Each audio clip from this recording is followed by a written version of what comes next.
Now,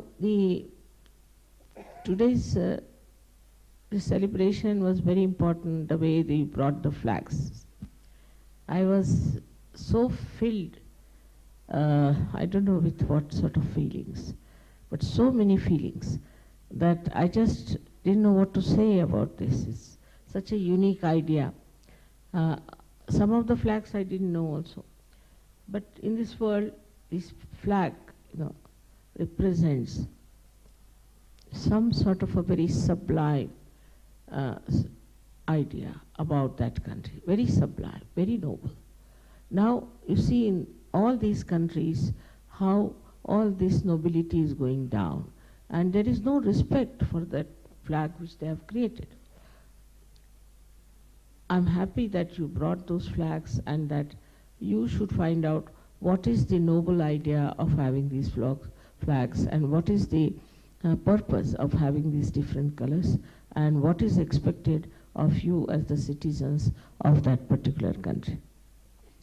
This has really shown how you feel that Sahaja Yoga has to now become a, what you call, I wouldn't say political party, but politically aware.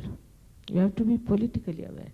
It's very important because these days if you read the newspaper, you get such a fright to see everywhere there's war going on, this one fighting that one, and all kinds of revenge is going on. At this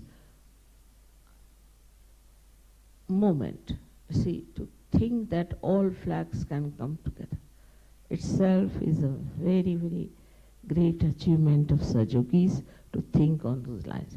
It's not going to be like United Nations, which is just united in the names, but it will be one collective nation we can create.